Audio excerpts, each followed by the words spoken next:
Salam Bapak Ibu Saudara, bagaimana kabar Bapak Ibu Saudara semuanya? Saya percaya kita semua masih dalam berkat perlindungan dan pemeliharaan Tuhan sampai hari ini. Puji nama Tuhan, semakin kita belajar firman Tuhan, semakin kita menggali kebenaran firman Tuhan, kita akan menemukan hal-hal yang baru yang Tuhan sediakan bagi mereka yang sungguh-sungguh mencari Tuhan. Ibarat kita masuk ke dalam lautan Bapak Ibu Saudara, ketika kita menjumpai sesuatu yang baru, ya itu akan membuat hati kita akan sukacita. Dan semakin dalam kita akan masuk ke dalam lautan, semakin banyak hal-hal baru yang kita akan jumpai. Demikian juga ketika kita belajar firman Tuhan, ketika kita menggali dalamnya firman Tuhan, rasanya hati ini ingin terus dan terus Bapak Ibu Saudaraku. Dan memang secara manusia ketika kita menggali atau masuk ke dalam lautan saja, mungkin kita tidak mampu bisa memahami kedalaman lautan. Apalagi kedalaman pribadi Tuhan yang luar biasa. Sehingga di sini diperlukan Roh Kudus yang memimpin kita. Sehingga ketika kita dipimpin oleh Roh Kudus, maka hati kita akan dipuaskan, dicukupkan bahwa pengenalan akan Tuhan itu adalah sesuatu yang luar biasa. Firman Tuhan itu hal yang sangat istimewa ketika kita mengalaminya Bapak Ibu Saudara. Ya, memang secara akal manusia kita terbatas, tetapi bukan berarti Tuhan tidak ingin dirinya dikenal oleh manusia. Tapi justru ketika kita memahami firman Tuhan, maka kita akan mendapatkan hal-hal yang baru yang Tuhan sediakan bagi mereka yang mengasihinya. Amin Bapak Ibu Saudaraku. Ya, luar biasa hari ini kita kembali lagi diingatkan untuk kita selalu hidup di dalam pimpinan Tuhan. Bagaimana kita bisa dipimpin oleh Tuhan ketika kita memiliki hati yang mau taat, hati yang terus haus akan kebenaran.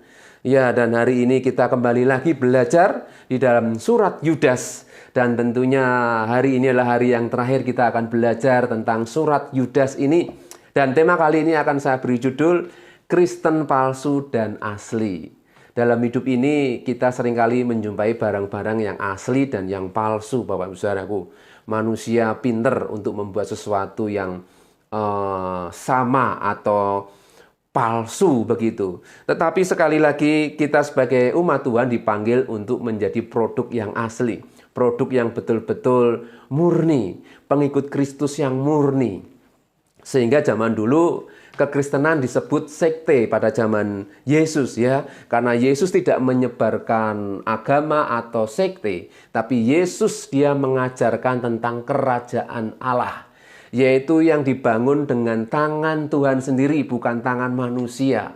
Sehingga barang siapa yang percaya kepadanya, mereka akan memperoleh kerajaan Allah. Dan kita percaya bahwa Yesus itu adalah pribadi Allah. Dia menyatakan kepada kita manusia supaya manusia bisa memahami sebagai manusia. Ibarat tadi Bapak Saudaraku saya sampaikan. Semakin manusia dalam masuk ke dalam lautan, maka dia akan menjumpai banyak hal yang belum pernah dia temui. Lautan saja kita manusia mungkin masih terbatas, apalagi pribadi Tuhan lebih luas dari lautan. Sehingga ketika pribadi Allah menyatakan diri sebagai manusia Yesus, maka manusia bisa memahami sebatas manusia. Ya, Allah kita luar biasa Bapak Ibu Saudaraku, karena dia sangat mengasihi kita. Dia sangat menyayangi kita sebagai ciptaannya. Namun dalam hal ini, ya kita juga diberi pengertian oleh firman Tuhan. Ada mereka yang masih tidak percaya. Ada mereka yang ditentukan bagian untuk binasa. Itu bukan karena keinginan Tuhan, tapi karena keputusan mereka. Mereka mengambil keputusan yang salah, sehingga mereka harus binasa. Sebagai orang-orang percaya, kita semakin hari semakin mendekat kepada Tuhan. Karena kita sadar pengetahuan kita terbatas. Kadang manusia itu bisa sombong, baru mendapatkan pengetahuan yang secuil. Dia merasa sudah tahu semuanya. Padahal pengetahuan kita bukan apa-apa di hadapan Tuhan. Dan hari ini Tuhan ingin menyatakan kepada kita orang-orang yang kecil, orang-orang yang miskin. Maksudnya orang-orang yang haus akan kebenaran. Orang-orang yang haus akan pribadi Tuhan. Ya, Orang-orang miskin, orang-orang yang lapar, mereka bisa melakukan banyak hal, bekerja banting tulang untuk memperoleh apa yang diinginkan. Apalagi kita sebagai umat Tuhan, ya, kita di hadapan Tuhan, kita juga harus merasa miskin. Karena kita adalah orang-orang yang memang tidak punya apa-apa dan tidak mampu tanpa Tuhan. Ini yang Tuhan mau, Bapak Ibu Saudaraku, supaya kita diperkaya ketika kita mengenal pribadi Tuhan, pribadi Yesus sendiri, sehingga kita dikuatkan dan kita merasa pede. Bahkan ketika kita berjumpa dengan Tuhan, kita merasa luar biasa, ada satu hubungan yang dekat sekali. Dan bahkan firman Tuhan mengingatkan sampai kita berjumpa muka dengan muka. Ini satu kerinduan Tuhan dan kita semua. Amin. Bahwa kelak kita rindu berjumpa dengan Tuhan. Memang kita belum berjumpa dengan Tuhan, tapi dengan iman, pengharapan, dan kasih yang Tuhan berikan, kita percaya Tuhan akan memberikan jaminan atas hidup kita. Mari kita akan belajar kembali lagi firman Tuhan. Dan tentunya kita tidak ingin menjadi orang-orang Kristen yang palsu, tapi kita rindu menjadi orang-orang Kristen yang dimurnikan. Dan semakin dimurnikan dan asli tulen. Amin. Luar biasa. Ya, sebagai orang-orang Kristen, disebut Kristen itu karena menjadi pengikut Yesus. Sehingga Kristen dijadikan agama ketika ada di Indonesia. Jadi orang-orang Kristen adalah mereka lah orang-orang yang mengikuti Kristus. Ya, mari kita akan melihat ciri-ciri Kristen yang palsu yang diungkapkan oleh Yudas. Saya akan baca kembali ayat yang ke-11 dalam surat Yudas ini. Celakalah mereka karena mereka mengikuti jalan yang ditempuh Kain. Dan karena mereka oleh sebab upah menceburkan diri ke dalam kesesatan Bileam. Dan mereka binasa karena kedurhakaan seperti Korah. Kita akan melihat Bapak Ibu Saudaraku ciri-ciri orang Kristen yang palsu dalam ungkapan Yudas ini melalui tokoh yaitu Kain. Kita akan melihat Kejadian 4 ayat 5 sampai yang ke-7. Tetapi Kain dan korban persembahannya tidak diindahkannya. Lalu hati Kain menjadi sangat panas dan mukanya muram. Ya, perhatikan, hati Kain menjadi sangat panas dan mukanya muram karena persembahannya tidak diindahkan oleh Tuhan. Sedikit mengulang Bapak Saudaraku. Firman Tuhan kepada Kain, mengapa hatimu panas dan mukamu muram? Ya, Tuhan mengingatkan kepada Kain, mengapa hatimu panas dan mukamu muram? Ini Tuhan sekali lagi mengingatkan ketika Kain menghadapi situasi yang mungkin bagi dia tidak mengenakkan. Sikap hati ini yang Tuhan lihat. Jadi Tuhan sekali lagi melihat hati Bapak Ibu Saudara. Ketika Tuhan lebih mengindahkan persembahan si Habel, ya, hati Kain jadi panas dan mukanya muram, kelihatan. Menjaga hati. Ayat yang ke-7, apakah mukamu tidak akan berseri? Tuhan ingin supaya ya berseri saja, sukacita saja, tenang saja.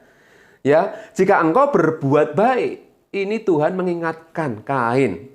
Ya, apakah mukamu tidak akan berseri jika engkau berbuat baik? Tetapi jika engkau tidak berbuat baik, dosa sudah mengintip di depan pintu. Ia sangat menggoda engkau, tetapi engkau harus berkuasa atasnya. Jelas Bapak Ibu Saudaraku, Kain sudah diingatkan oleh Tuhan supaya dia ketika menghadapi situasi yang tidak mengenakkan hati, apalagi di hadapan Tuhan, Tuhan lebih tahu.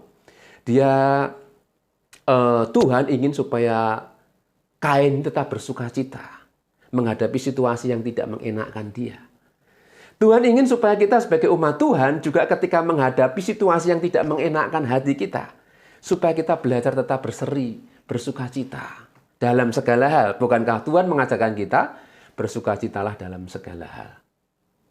Ya, karena segala sesuatu ada waktunya, Bapak Ibu Saudara. Dan Tuhan sudah ingatkan Kain, dosa sudah mengintip di depan pintu, ia sangat menggoda engkau.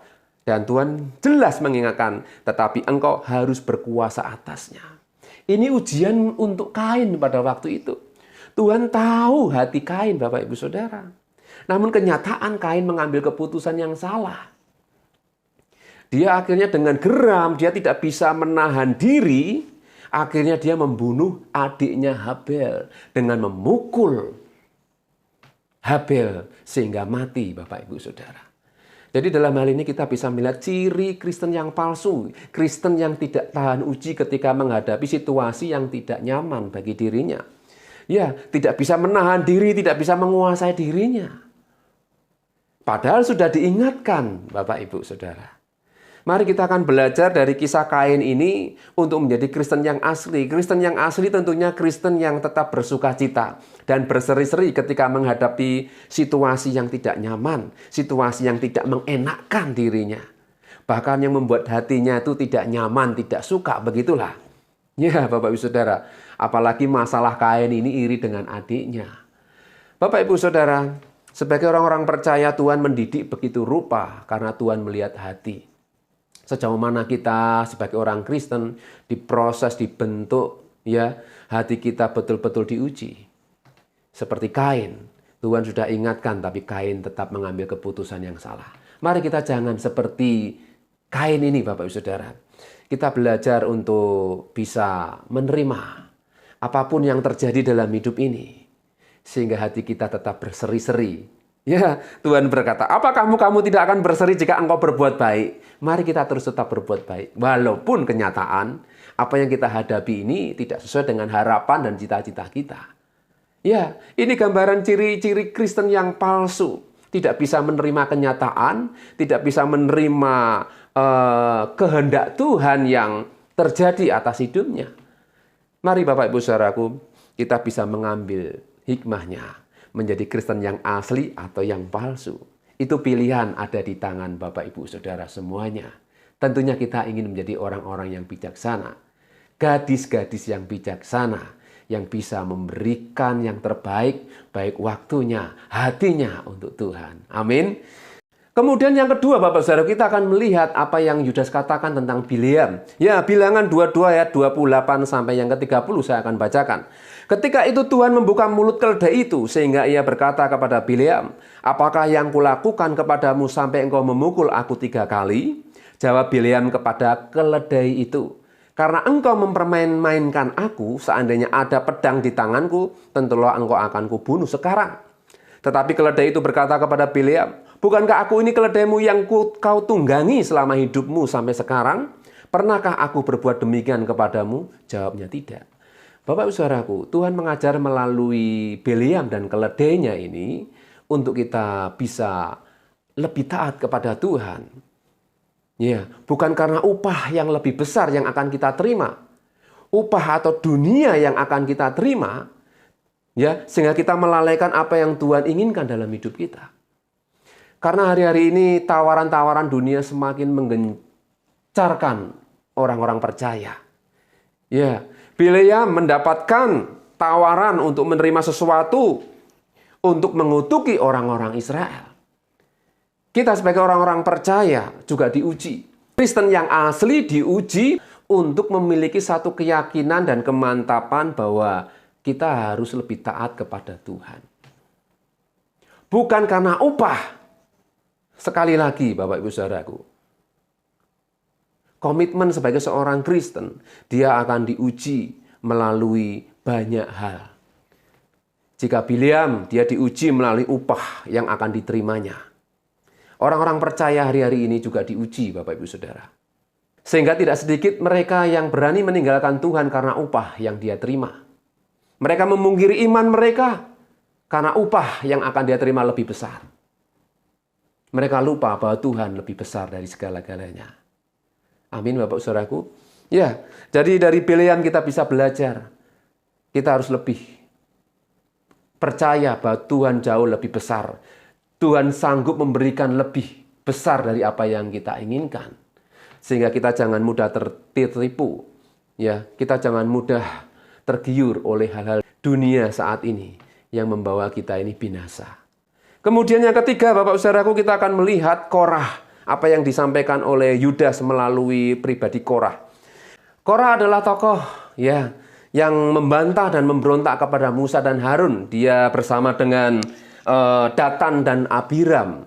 Dia melawan dan memberontak kepada Musa dan Harun. Kita akan melihat dalam Bilangan 16 ayat 31. Baru saja ia selesai mengucapkan segala perkataan itu, maka terbelahlah tanah yang di bawah mereka. Dan bumi membuka mulutnya dan menelan mereka dengan seisi rumahnya dan dengan semua orang yang ada pada Korah dan dengan segala harta milik mereka. Demikianlah mereka dengan semua orang yang ada pada mereka turun hidup-hidup ke dunia orang mati dan bumi menutupi mereka sehingga mereka binasa dari tengah-tengah jemaah itu. Bapak Ibu Saudaraku, kisah tentang Korah ini kita bisa melihat ya, mereka yang hidup memberontak melawan dan tidak mau belajar tunduk kepada pimpinan tentunya. Kita mau diajar oleh Tuhan melalui kisah Korah ini untuk memiliki hati yang mau tunduk. Banyak orang-orang Kristen yang merasa dirinya bisa atau menjadi pemimpin yang bisa melakukan banyak hal sehingga dia mulai kehilangan ya jati dirinya siapa. Mereka tidak mau belajar untuk menundukkan diri. Ya, dari kisah Korah sekali lagi kita diajar untuk kita tidak menjadi orang Kristen yang membantah atau memberontak kepada pimpinan, tentunya orang-orang yang Tuhan pilih, yang Tuhan sudah tetapkan menjadi pemimpin-pemimpin kita. Jadi sekali lagi Bapak Saudaraku, Kristen yang palsu adalah orang yang tidak mau dibentuk, orang yang tidak mau merendahkan hati, orang yang tidak mau belajar rendah hati. Ya, karena surat Yudas ini mengingatkan kepada kita, mari kita belajar untuk senantiasa memiliki hati yang rendah. Amin, Bapak Ibu Saudaraku. Ya, sehingga kalau kita lihat kisah tentang Korah ini sangat mengerikan. Hukuman Tuhan, Korah dan Datan dan Abira, mereka dibunuh. Ya, dibinasakan dengan tanah yang menganga dan mereka ditelan hidup-hidup. Ini bagi mereka yang melawan, membantah, dan yang memberontak kepada orang-orang yang diurapi oleh Tuhan. Ya, kita belajar dalam hal ini Bapak Saudaraku. Sehingga ayat 12 dalam Yudas ya mengatakan mereka inilah noda dalam perjamuan kasihmu, di mana mereka tidak malu-malu melahap dan hanya mementingkan dirinya sendiri. Mereka bagaikan awan yang tak berakhir, yang berlalu ditiup angin. Mereka bagaikan pohon-pohon yang dalam musim gugur tidak menghasilkan buah. Pohon-pohon yang terbantun dengan akar-akarnya dan yang mati sama sekali. Ya, ayat 12 ini juga memberikan pengajaran kepada kita. Yaitu yang saya sebutkan tadi Bapak Saudaraku, mulai dari Kain dan juga Bileam dan juga Korah adalah karakter-karakter yang Yudas tuliskan, di mana mereka mementingkan diri mereka sendiri. Ya, sehingga ayat 12 mengatakan, ya, mereka mementingkan dirinya sendiri. Mereka bagaikan awan yang tak berakhir. Kemudian dikatakan juga tidak menghasilkan buah dalam hidup mereka. Bahkan dikatakan yang mati sama sekali. Jadi kekristenan yang palsu, Bapak Ibu Saudara, mereka itu hidupnya dipenuhi dengan kepentingan mereka sendiri. Mereka tidak peduli dengan orang lain. Hari-hari ini mari kita belajar untuk mementingkan orang lain. Ya, sehingga ketika kita berdoa pun kita berdoa buat sesuatu yang berdampak lebih besar. Ya, karena Tuhan tahu apa yang jadi kebutuhan kita. Bukan berarti kita tidak berdoa untuk diri kita. Tetapi dalam hal ini Bapak Saudaraku, Tuhan mengajar kita untuk juga peduli dengan orang-orang yang lain. Amin. Ya, sehingga dikatakan mereka Kristen yang palsu itu tidak akan menghasilkan buah. Kristen yang palsu mereka akan mati sama sekali. Sehingga hidupnya karena dipenuhi dengan keinginannya sendiri dan memperhatikan dirinya sendiri, maka mereka tidak berbuah dan mereka binasa. Ya, ranting yang tidak berbuah akan dipotongnya. Ini bagi mereka orang-orang Kristen yang tidak berbuah. Mari kita menjadi orang-orang Kristen yang berbuah, yang menghasilkan buah-buah yang matang. Buah apa Bapak Saudaraku? Buah roh kita sudah tahu. Ya, memiliki kasih, sukacita, damai sejahtera, sampai dengan penguasaan diri. Teladan hidup tentunya. Ya, berbicara tentang buah-buah roh, itu adalah teladan hidup. Yaitu teladan Kristus sendiri yang ada dalam hidup kita. Amin Bapak Saudaraku. Kemudian ayat 13, Yudas, kita akan melihat mereka bagaikan ombak laut yang ganas, membuihkan keaiban mereka sendiri. Mereka bagaikan bintang-bintang yang baginya telah tersedia tempat di dunia kekelaman untuk selama-lamanya. Ya, mereka hanya membuihkan aib mereka sendiri, membanggakan sesuatu yang sebenarnya tidak harus dibanggakan, Bapak Ibu Saudara. Dan mereka mendapatkan tempat kekelaman untuk selama-lamanya. Ayat 14 juga tentang mereka, Henok keturunan ketujuh dari Adam telah bernubuat katanya. Sesungguhnya Tuhan datang dengan beribu-ribu orang kudusnya. Jadi Yudas juga mengingatkan kepada kita bahwa Henok pun bernubuat. Padahal peristiwa ini sudah terjadi ribuan tahun yang lalu. Nubuat Henok bahwa Tuhan akan datang dengan beribu-ribu orang kudusnya untuk menjadi hakim. Yudas juga berbicara tentang penghakiman, Bapak Ibu Saudara. Ya, kemudian ayat 15, hendak menghakimi semua orang dan menjatuhkan hukuman atas orang-orang fasik karena semua perbuatan fasik. Jadi orang-orang yang dikuduskan oleh Tuhan, mereka juga akan menjadi hakim bersama dengan Tuhan. Ini nubuatan Henok, Bapak Ibu Saudara. Ya, akan menghukum orang-orang fasik yang mereka lakukan dan karena semua kata-kata nista.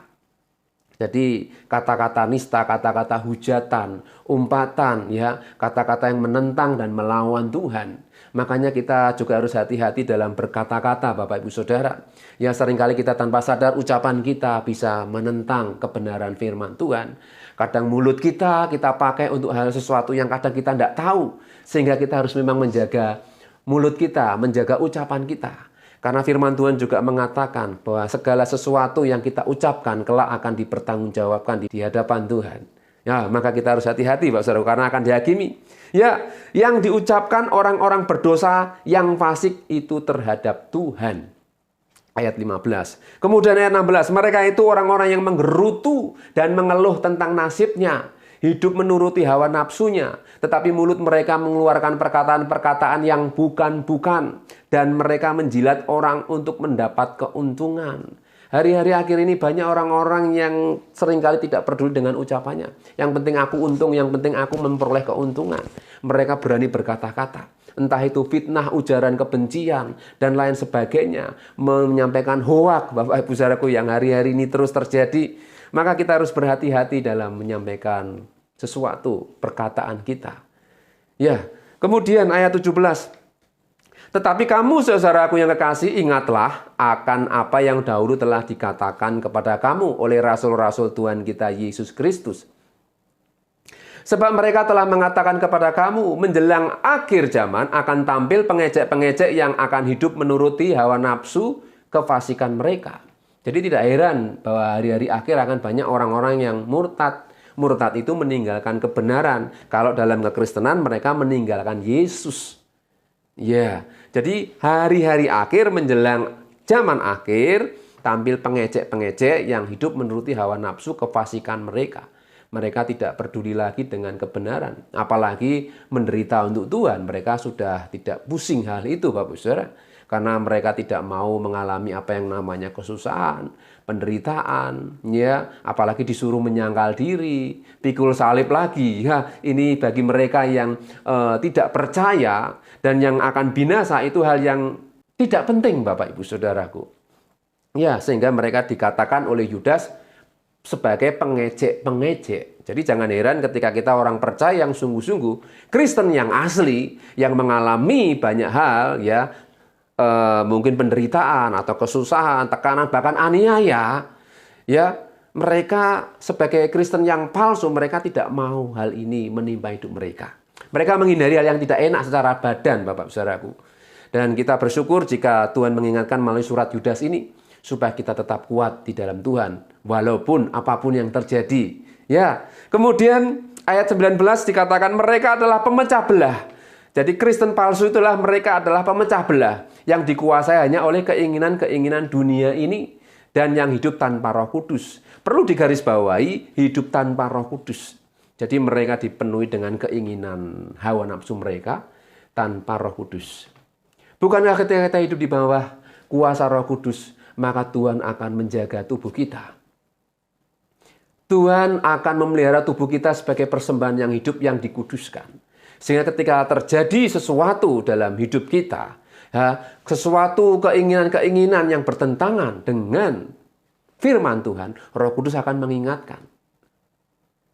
Sehingga sebagai orang-orang percaya, kita harus benar-benar minta supaya Roh Kudus lebih kuat. Kita diajar untuk lebih taat kepada Roh Kudus. Amin Bapak Saudaraku. Sehingga ayat 20 dikatakan, akan tetapi kamu, saudara-saudaraku yang kekasih, bangunlah dirimu sendiri di atas dasar imanmu yang paling suci, dan berdoalah dalam Roh Kudus. Sekali lagi, garis bawahi berdoa dalam Roh Kudus. Supaya kita selalu berdoa dan berjaga-jaga. Sehingga hati kita dipenuhi oleh Roh Kudus. Dan kita diajar untuk menjadi orang-orang yang taat. Kristen-Kristen yang taat. Memang pada dasarnya manusia ingin menuruti keinginan daging, menuruti keinginan hatinya sendiri. Tetapi ketika Roh Kudus ada dalam hati kita, kita diajar untuk belajar taat. Amin. Ini salah satu penyangkalan diri kita, Bapak Ibu Saudara. Bagaimana kita pikul salib dan sangkal diri mengikut Kristus. Secara tubuh kita memang mengalami penderitaan. Tapi jika penderitaan itu untuk Tuhan, mari kita yakini bahwa Tuhan akan menyertai dan memampukan kita. Amin Bapak Saudaraku. Jangan lupa berdoa dalam Roh Kudus. Hidup dengan Roh Kudus. Ini yang membedakan kita antara Kristen yang palsu dan yang asli. Orang Kristen yang asli, dia mengaku Yesus adalah Tuhan dari hati. Tetapi Kristen yang palsu, tidak ada Roh Kudus, dia tidak bisa mengakui Yesus sebagai Tuhan dan Juru Selamat. Ini tanda yang Tuhan berikan bagi kita, Bapak Saudaraku. Jelas sekali. Ya, sehingga ayat 21 dikatakan, peliharalah dirimu demikian dalam kasih Allah, sambil menantikan rahmat Tuhan kita Yesus Kristus untuk hidup yang kekal. Ya, peliharalah dirimu. Peliharalah dirimu demikian dalam kasih Allah. Tetap dalam lindungan kasih Tuhan. Tunjukkanlah belas kasihan kepada mereka yang ragu-ragu. Ya, bagi mereka yang masih ragu-ragu ikut Tuhan. Takut penderitaan, katakan jangan ragu-ragu. Penderitaan yang dialami itu tidak seberapa dibanding dengan kemuliaan yang Tuhan sediakan. Amin, Bapak Saudaraku. Kemudian ayat 23 dikatakan, selamatkanlah mereka dengan jalan merampas mereka dari api. Ya, ingatkan mereka bahwa mereka seperti ketika malaikat Tuhan menyelamatkan Lot dan juga anak istrinya. Walaupun istrinya dia jadi tiang garam karena tidak taat. Ya, ini adalah gambaran yang Yudas sampaikan supaya kita sebagai orang-orang yang masih hidup di zaman akhir ini, supaya kita bisa menyelamatkan mereka, merampas mereka dari api kekal, mengingatkan mereka. Ya, Bapak Ibu Saudaraku, supaya mereka beroleh keselamatan. Ini mandat yang Tuhan sampaikan melalui Yudas. Kita sebagai umat Tuhan harus peka terhadap hal ini. Ya, tetapi tunjukkanlah belas kasihan yang disertai ketakutan kepada orang-orang lain juga. Dan bencilah pakaian mereka yang dicemarkan oleh keinginan-keinginan dosa. Ini Bapak Saudaraku. Tadi saya sudah membahas di awal bahwa pakaian itu berbicara tentang ageman. Ageman itu pakaian ini. Jadi agama itu pakaian. Perbuatan. Jadi Yudas memberikan pengertian. Bencilah pakaian mereka, bukan manusianya. Bencilah perbuatan-perbuatan yang tidak benar. Perbuatan dosanya, bukan manusianya. Tuhan mengajar untuk mengasihi pribadi manusianya. Bencilah perbuatannya. Karena Tuhan ingin supaya manusianya selamat. Tuhan mengajar kita untuk hidup benar. Berpakaian kebenaran. Ya. Sehingga Yudas berkata, bencilah pakaian mereka yang dicemarkan oleh keinginan-keinginan dosa. Bencilah perbuatan mereka yang dicemarkan oleh keinginan-keinginan dosa.